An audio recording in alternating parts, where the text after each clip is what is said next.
আসসালামু আলাইকুম ওরহমতুল্লাহ। ওয়ালাইকুম আসসালাম ওয়া রাহমাতুল্লাহি ওয়া বারাকাতুহু। হুজুর কেমন আছেন? আলহামদুলিল্লাহ ভালো আছি। তুমি কেমন আছো? কোথাও যাচ্ছ নাকি? আলহামদুলিল্লাহ। তো তোমাকে দুটি যেহেতু দেখা হয়ে গেল, তো তোমাকে দুটি প্রশ্ন প্রশ্ন করি। তোমার জন্য এক নাম্বার প্রশ্ন হলো, কোন ব্যক্তির দোয়া আল্লাহ রাব্বুল আলামিন সরাসরি কবুল করেন?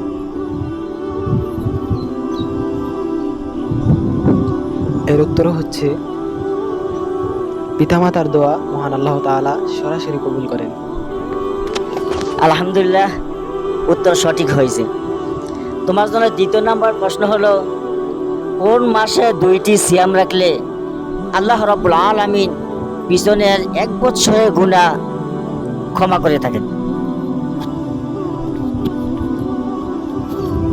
এর উত্তর হচ্ছে মুহররম মাসে দুইটি সিয়াম রাখলে মহান আল্লাহ তাআলা তার বিগত 1 বছরের গুনাহ ক্ষমা করে দেন। সুবহানাল্লাহ। সুবহান আলহামদুলিল্লাহ। কেন এই আমরা কেন মুহররম মাসে দুইটা সিয়াম রাখবো?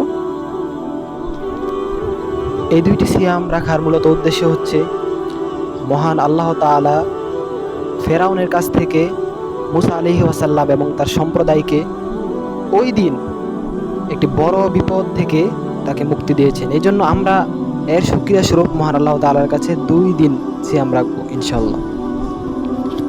আলহামদুলিল্লাহ। সম্মানিত দর্শক শ্রোতা, আপনার কমেন্টে জানাবেন উত্তর সঠিক হয়েছে কিনা।